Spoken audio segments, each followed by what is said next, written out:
नमस्कार, अस्सलाम वालेकुम दोस्तों। मैं डॉक्टर इरशाद खानम। आज मैं आपसे एक ऐसे विषय पर बात करने वाली हूँ जो सभी विद्यार्थियों के लिए बहुत ही महत्वपूर्ण है। किसी भी प्रतियोगी परीक्षा में सफल न होने के कारण और उनका समाधान। क्या होता है कारण जो आप किसी भी एग्ज़ाम को में सफल नहीं हो पाते हैं, और क्या उसका समाधान है कि आप अपने इस कारण को दूर कर सकें और किसी भी प्रतियोगिता परीक्षा में सफल हो सकें। आज की हमारी इस चर्चा को देखने से पहले आप चैनल को सब्सक्राइब कर लें और साथ ही साथ लेटेस्ट अपडेट के लिए बेल आइकन को क्लिक कर दें। आज का जो विषय है जिसके बारे में मैं आपसे बात करने वाली हूँ वो सभी विद्यार्थियों के लिए बहुत महत्वपूर्ण है, इसलिए इसको बहुत अच्छे से आप देखिएगा और बहुत अच्छे से इसको समझिएगा, क्योंकि ये आप ही के काम का विषय है। मैं हमेशा ये वीडियो बनाती हूँ कि किसी भी एग्ज़ाम में सफल कैसे हों, उस एग्ज़ाम को क्वालिफाई कैसे करें, क्या क्या गुण होने चाहिए एक व्यक्ति में, क्या क्या मेन पॉइंट है जिनकी वजह से कोई सफल हो सकता है। लेकिन कुछ ऐसे कारण हैं जिनकी वजह से एक विद्यार्थी में योग्यता होते हुए भी वह एग्ज़ाम को पास नहीं कर पाता। कई कारण तो वो खुद भी नहीं जान पाता है, और कई कारण हैं तो वह कारण कौन कौन से हो सकते हैं, क्योंकि कई बार हमें खुद को ये मालूम नहीं होता है कि ये जो सब चीज़ें हमारे साथ हो रही हैं वो क्यों हो रही हैं, और हम इनको एकदम नॉर्मल तरीके से लेते हैं। क्या है, ये तो चलता है। जैसे हम ये कहें कि क्या है, अगर मैं इस एग्ज़ाम में पास नहीं हुई तो क्या हो गया, वो फला व्यक्ति भी तो है, वो भी तो पास नहीं हुआ है। वो मेरा साथ वाला क्लास वाली लड़की थी, वो तो इतना अच्छा पढ़ती थी, मेरे से भी अच्छा पढ़ती थी, लेकिन उसका भी सिलेक्शन नहीं हुआ तो फिर मैं रह गई, तो कोई बात नहीं। तो ऐसी कई चीज़ें हैं जो हम नॉर्मल ले लेते हैं, लेकिन ऐसा नहीं है। तो कौन कौन से ऐसे पॉइंट हैं और किन किन चीज़ों को हमें दूर करना चाहिए, क्या है इसका समाधान, इसी विषय पर हम बात करने वाले हैं। आप सब लोग पढ़ाई तो करते हैं, और पढ़ाई करने का आपका उद्देश्य भी यही होता है कि आप जो है एग्ज़ाम को क्वालिफाई करें। हम इसी उद्देश्य से तैयारी करते हैं, इसी उद्देश्य से हम जो है कोचिंग लेते हैं कि हम कैसे भी करके किसी भी कंपटीशन एग्ज़ाम को पास कर लें, ताकि हम एक अच्छी पोजीशन पे पहुंच पाएँ। तो विद्यार्थियों की परीक्षा में असफलता के कारण आज हम चर्चा कर रहे हैं, इस कारणों की। पहला कारण क्या है? दिमाग का स्थिर नहीं होना। अलग अलग नोट्स, गाइड, बुक इत्यादि के पीछे भागते रहना। ये कारण जो आपको बता रही हूँ, ये मुझे विद्यार्थियों को ऑफलाइन पढ़ाते हुए या ऑनलाइन पढ़ाते वक्त महसूस हुआ है। विद्यार्थी का जो दिमाग है वो कई बार स्थिर नहीं होता है। कभी बहुत से विद्यार्थियों में ये जो कमी है, ये कई विद्यार्थियों में मैंने स्वयं देखी है कि वो कभी एक बुक का एक ही गाइड ऐसे नहीं पढ़ते हैं, यानी कि वो किसी एक अच्छी गाइड का सिलेक्शन नहीं करते हैं। वो क्या करते हैं, बहुत सारी गाइड या बहुत सारी बुक्स खरीद लेते हैं। विद्यार्थी हमेशा अलग अलग नोट्स के पीछे भागता रहता है, गाइड्स के पीछे भागता रहता है। जैसे किसी ने ये बता दिया कि इस लेखक की पुस्तक अच्छी है, तो वो जाके मार्केट में उस पुस्तक को ले लेगा। किसी दूसरे मित्र ने कहा कि ये पुस्तक तो अच्छी नहीं है, लेकिन वो गाइड मैंने पढ़ी है, वो गाइड बहुत अच्छी है, तो वो गाइड लेके आ जाएगा। फिर इस बीच अगर किसी ने ये बोला कि अरे यार तुमने गाइड क्यों ले ली, शॉर्ट नोट्स की बुक ले लो, वो तो और भी अच्छी है, मैंने तो उसी से एग्ज़ाम दी थी और मैं अच्छे नंबरों से पास हो गया, तो वो भी ले ली। तो ऐसे कई लोग हैं जो अलग अलग किताबों नोट्स के पीछे भागते रहते हैं। उनका दिमाग जो है वो स्थिर नहीं रहता है कि उन्हें क्या पढ़ना है। विद्यार्थी क्योंकि एग्ज़ाम में सफलता प्राप्त करना चाहता है, और मन में ये डर होता है उसके कि किसी कारण की वजह से मैं असफल नहीं हो जाऊं, कि मैं किसी कारण की वजह से असफल ना हो जाऊं, तो इसकी वजह से वो क्या करता है कि बार बार वो कभी ये किताब खरीद लेता है, कभी वो किताब खरीद लेगा। यही कारण है कि सफलता को वो प्राप्त नहीं कर पाता है। आप केवल एक किताब पढ़ें, लेकिन उसे अच्छे से पढ़ें। किताब को पूरी तरह से घोट डालें। अगर आप नोट्स से पढ़ते हैं तो आप जब मार्केट में जाएंगे तो आपको अलग अलग कोचिंग सेंटर के, अलग अलग संस्थान के कई प्रकार के नोट्स जो है वो मार्केट में उपलब्ध हो जाएंगे। और विद्यार्थी जो है वो समस्त नोट्स खरीद लेते हैं। नोट्स खरीदना जो है वो मुश्किल नहीं होता है। क्यों? क्योंकि नोट्स मार्केट में भरमार है नोट्स की। आप एक नोट्स लेने जाओगे, दुकान वाला आपको 4 दिखाएगा। आपको लगेगा कि ये भी अच्छे, ये भी अच्छे, ये नोट्स भी अच्छे, ये नोट्स तो और भी अच्छे हैं। तो आप क्या करोगे कि चारों के चारों नोट्स लेके आ जाओगे। अगर नोट्स या किताबों से सिलेक्शन हो जाता तो फिर सारी दुकान वाले जो हैं वो या तो सिविल जज हो जाते, या एडीपीओ हो जाते, ये एमपीपीएससी के चयनित अधिकारी हो जाते। क्योंकि उनके पास जितनी की पुस्तकें हैं, जितनी किताबें हैं, उतनी किताबें तो किसी के भी पास नहीं होती हैं। किसी भी स्टूडेंट्स के पास इतनी बुक्स नहीं होंगी जितनी कि दुकानदारों के पास पुस्तकें होती हैं। दुकानदारों के पास तो पुस्तकों का ढेर लगा होता है। तो मेरे कहने का मतलब केवल इतना है कि अधिक किताबें खरीदने से या अधिक नोट्स इकट्ठा करने से कुछ नहीं होगा। आप कितनी भी किताबें खरीद लें, जब तक आप पढ़ाई नहीं करेंगे तब तक वो आपके किसी काम की नहीं है। आप पढ़ाई करें तभी वो आपके काम की होंगी। यानी आपको अलग अलग नोट्स के पीछे या अलग अलग बुक्स के पीछे नहीं भागना है। हाँ, अगर आप एक बुक्स पढ़ रहे हो तो आप दूसरी बुक्स, जब आप बुक्स खरीदने जाते हो तो मैं हमेशा अपने विद्यार्थियों से यही कहती हूँ कि आप बुक्स मेरे कहने से या किसी और के कहने से किसी राइटर की मत खरीदिए। आप किताब वाले के वहाँ जाइए, आप खुद उस किताब को पढ़िए। आपको जिसकी लैंग्वेज खुद को समझ में आती हो, आप वो वाली किताब खरीदें।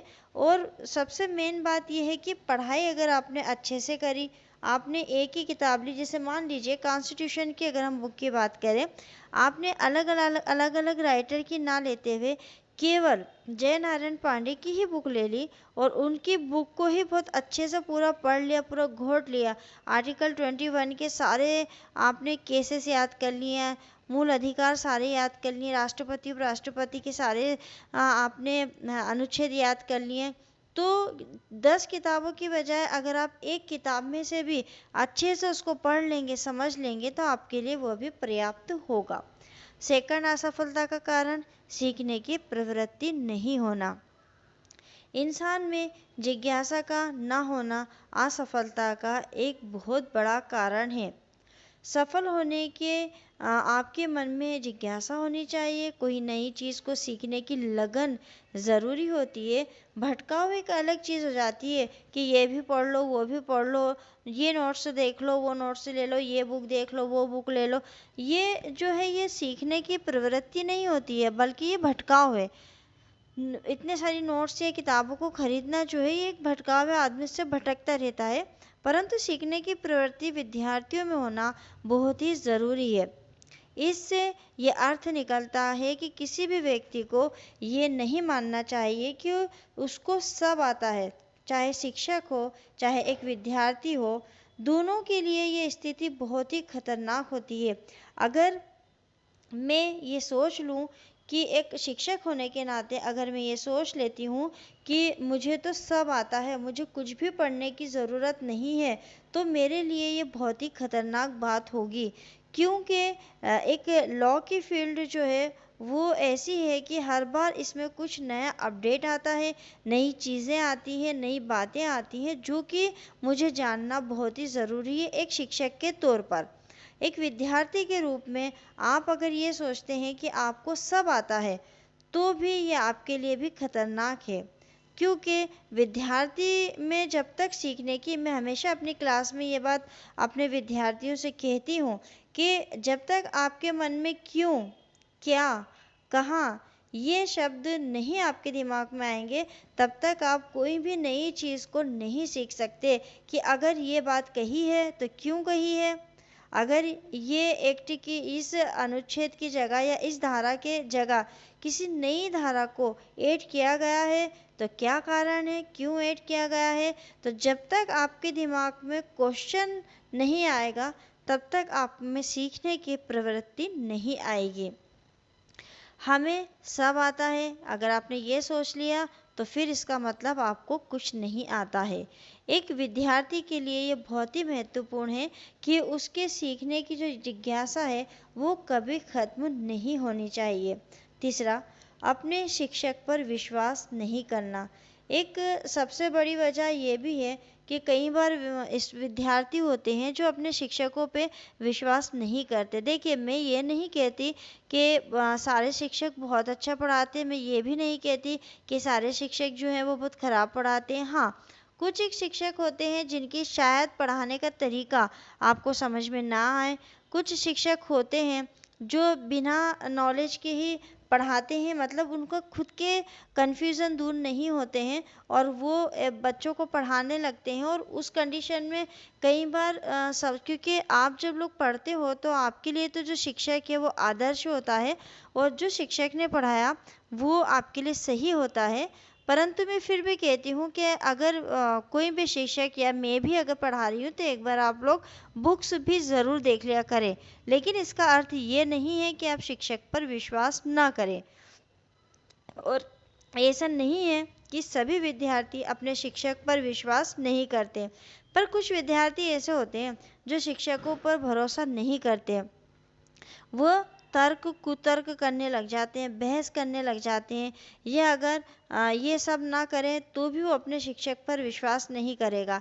जब आपको अपने शिक्षक पर ही विश्वास नहीं है कि वह जो पढ़ा रहा है वो आपके लिए उपयोगी है, शिक्षक का जीवन में बहुत महत्वपूर्ण स्थान होता है। वही आपको राह दिखाता है, चलना उस राह पर आपको है। उसने आपको एक रास्ता दिखा दिया है कि आप इस रास्ते से होकर जाएंगे तो आपको ये मंजिल प्राप्त होगी, लेकिन चलना आप ही को है। वो आपके साथ साथ नहीं जा सकता, वो आपको राह दिखाता है। लेकिन एक शिक्षक आपको सही राह दिखाएगा, कभी भी वह आपको गलत राह नहीं दिखाएगा। अगर कुछ शिक्षक हैं जिनका आपको लगता है कि वो सही नहीं पढ़ा रहा है, जैसे कि मैं किसी और का एग्जाम्पल नहीं देती, मैं अपना स्वयं का एग्जाम्पल देती हूँ कि बहुत से आप में से वीडियोस जो लोग देखते हैं उनमें से बहुत से स्टूडेंट्स होंगे, विद्यार्थी होंगे जिनको ऐसा लगता होगा कि मैं ये चीज़ को सही नहीं पढ़ा रही हूँ या उस चीज़ को मैं गलत पढ़ा रही हूँ। तो ये एक सामान्य सी प्रक्रिया है कि शिक्षक जो है वो आपको पढ़ाता तो है, आपको सही राह भी दिखाएगा। वो मतलब मैं आपको कभी भी ये कोशिश नहीं करूँगी कि मैं आपको गलत कोई चीज़ बताऊँ। लेकिन कई बार ऐसा होता है कि स्टूडेंट को खुद को लगता है कि हमको सब आता है और ये जो भी चीज़ें हैं वो गलत हैं, क्योंकि किसी ने सही कहा है कि गुरु बिना ज्ञान नहीं। हमने भी, यानी कि मैं अगर अपनी बात करूं तो मैंने भी जो कुछ भी सीखा है वो अपने शिक्षकों से ही सीखा है। आज भी उन शिक्षकों के जो पढ़ाए हुए हैं सब्जेक्ट हैं वो बहुत ही अच्छे से याद हैं। तो ऐसे आपके साथ भी होगा कि आपको भी कुछ अपने शिक्षकों के पढ़ाए हुए सब्जेक्ट बहुत अच्छे से याद होंगे। अब हम देखते हैं अपनी असफलता का अगला कारण, आर्थिक कारण। ये आर्थिक कारण जो है ये किसी समय में एक कारण हुआ करता था, लेकिन अब उतना महत्व नहीं है इसका, क्योंकि आजकल ऑनलाइन स्टडी, ऑनलाइन मार्गदर्शन इत्यादि के इतने सारे माध्यम हो गए हैं कि विद्यार्थी जो है वो अपनी पढ़ाई को कंप्लीट कर सकता है।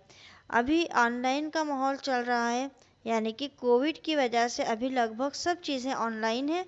तो आप ऑनलाइन जाकर बहुत सारी चीज़ें हैं जो पढ़ सकते हो। जैसे आप यूट्यूब पे अगर चले जाओगे तो आपको बहुत सारे वीडियोस लॉ से संबंधित या पीएससी से संबंधित या रीट से संबंधित, जो भी आपका सब्जेक्ट है उससे संबंधित आपको बहुत सी वीडियो मिल जाएंगी जिसमें आप देखकर पढ़ाई कर सकते हो। आपको ऑब्जेक्टिव के क्वेश्चन मिल जाएंगे, आपको जो है सिविल जज एडीपीओ का पैटर्न समझ में आएगा। मतलब आपको कोचिंग जाने की ज़रूरत नहीं होगी, इतनी कितने मार्गदर्शन देने वाले वीडियो भी जो है ऑनलाइन उपलब्ध हैं। तो आज के समय में हम ये नहीं कह सकते कि आर्थिक परिस्थितियों की वजह से हम पढ़ाई नहीं कर पा रहे हैं। अब आप ये नहीं कह सकते कि हमारे पास कोचिंग के या पढ़ाई के पैसे नहीं हैं। आप यूट्यूब पर पढ़ाई कर सकते हैं। आर्थिक परेशानी ये पहले के समय में कारण हुआ करता था, लेकिन जो लोग अपनी मेहनत पर यकीन करते हैं, भरोसा रखते हैं, किसी लक्ष्य को पाना चाहते थे, तो उनके लिए ये कारण भी महत्व नहीं रखता, वह इस कारण को भी खत्म कर देते थे। अब हम अगले पॉइंट की हमारी बात करें, पारिवारिक माहौल। तो पारिवारिक माहौल जो है वो दो तरह का होता है। किसी भी व्यक्ति को उसका पारिवारिक माहौल जो है वो दो तरह से मिलता है, एक सकारात्मक और एक नकारात्मक। बच्चों पर सबसे ज़्यादा प्रभाव पारिवारिक माहौल का पड़ता है। सामाजिक और वंशानुगत माहौल विद्यार्थियों के लिए बहुत ही ज़रूरी होता है। माहौल की वजह से ही एक व्यक्ति जो है वकील बन सकता है, जज बन सकता है, और एक माहौल की वजह से ही व्यक्ति डाकू बन सकता है, चोर बन सकता है। सकारात्मक पारिवारिक माहौल में परिवार में होना ये बहुत ही आवश्यक होता है कि अगर एक परिवार में माहौल अच्छा रहेगा तो उसका बच्चों पर इफ़ेक्ट भी बहुत अच्छा पड़ेगा। क्या है सकारात्मक माहौल? एक खुशी का माहौल होता है सकारात्मक माहौल। इसमें कम्युनिकेशन की जो गैप होती है वो नहीं होती है। परिवार में अगर अच्छा माहौल है, माता पिता बच्चों से अच्छे से बात करते हैं, उनके पास बैठते हैं, उनके मन की बात जानते हैं, तो ये एक सकारात्मक माहौल बच्चों को मिलता है। मतलब एक कम्युनिकेशन का जो गैप है वो एक सकारात्मक माहौल में नहीं होता है। 5 से 18 साल तक की आयु एक ऐसी आयु होती है बच्चे की जब उसको एक बेहतरीन परवरिश की आवश्यकता होती है। इसी वक्त में माता पिता को अपने बच्चे को अच्छी परवरिश देना चाहिए। अब हम नकारात्मक माहौल की बात करते हैं। अगर घर में हमेशा झगड़े का माहौल बना रहेगा, परिवार के लोग एक दूसरे की शक्ल देखना भी पसंद नहीं करेंगे, कम्युनिकेशन आपस में उनका ठीक से नहीं होगा, तो उसके परिणाम भी विनाशकारी होंगे। एकदम से कुछ भी नहीं होता। बच्चे की बचपन से जो माहौल मिलता है वही सब चीज़ें बड़े होने पर उसको प्राप्त होती हैं। अगला है भीड़ तंत्र को फॉलो करना। कई बार इस विद्यार्थी होते हैं कि वो भीड़ का हिस्सा बनते हैं। क्या होता है भीड़ तंत्र? सारे लोग क्या कह रहे हैं, सारे विद्यार्थी किस कोचिंग पर पढ़ रहे हैं, विद्यार्थी कौन सी बुक पढ़ रहे हैं, विद्यार्थी वही करते हैं जो सारे लोग करते हैं, जो भीड़ करती है। और दुनिया में सभी लोग ज़्यादातर यही करते हैं जो उनके लिए आसान होता है। वो कभी भी मुश्किल वाला काम नहीं करते हैं, वे हमेशा आसान रास्ता खोजते हैं। जैसे किताबों से नहीं पढ़ना, लेकिन किससे पढ़ेंगे? वो नोट्स से पढ़ लेंगे। किसी ने कह दिया कि मैं तो सिर्फ गाइड से पढ़कर पास हो गया हूँ, तो वो भी सोचेगा कि मैं भी गाइड ही ले लूँ। अब कोई अगर ये कहेगा कि मैंने तो नोट्स से पढ़ाई करी है, तो वो नोट्स ले लेगा। मतलब कि वो केवल भीड़ का एक हिस्सा बनता है, उसकी अपनी कोई सोच समझ नहीं होती है। जो लोग कहते हैं वही वह भी करने लग जाता है। सिलेक्शन उसी व्यक्ति का होगा जो मेहनत करेगा, और पढ़ाई का जो सिस्टम होगा उसी सिस्टम से उसको अपनी पढ़ाई करनी होगी। उसे अपनी इच्छा शक्ति को मजबूत करना होगा।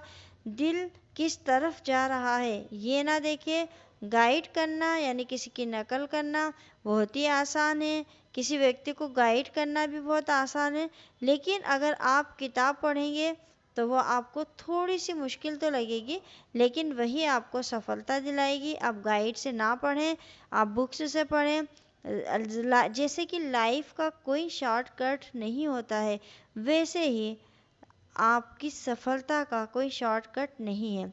कड़ी मेहनत होती है, और आपको ये अगर सफल होना है तो भीड़ तंत्र का हिस्सा आपको नहीं बनना है।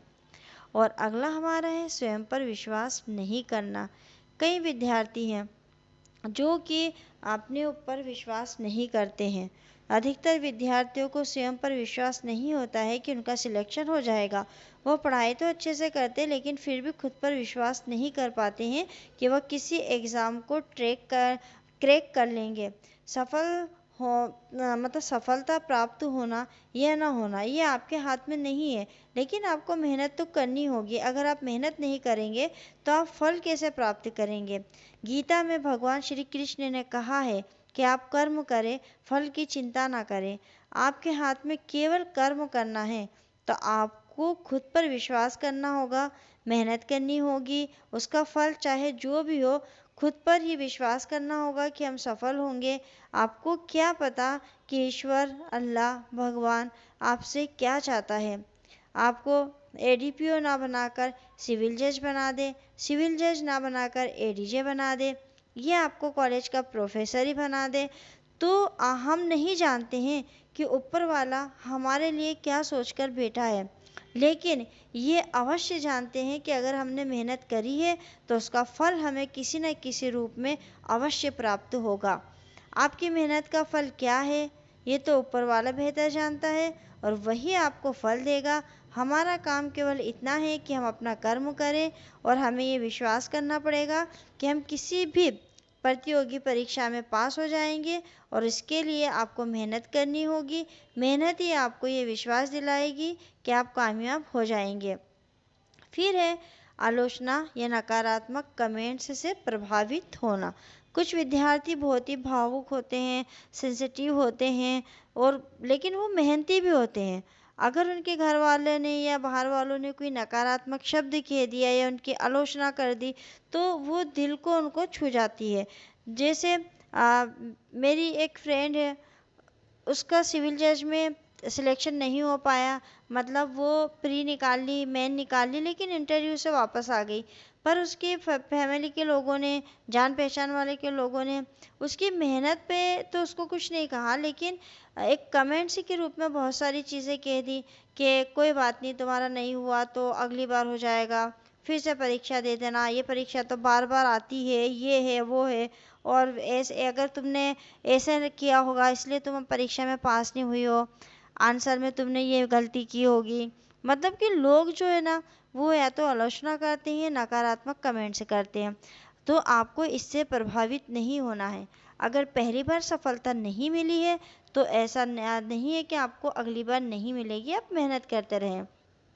कई बार बोल देते, परिवार के लोग बोल देते, जान पहचान वाले बोल देते कि तुम्हारा कभी भी सिलेक्शन नहीं होगा, तुम कितनी भी परीक्षा दे दो तुम पास ही नहीं हो सकते हो, एक बार में तो तुम्हारा सिलेक्शन हो ही नहीं पाएगा, अगले एग्ज़ाम की तैयारी तुम्हें करना पड़ेगी।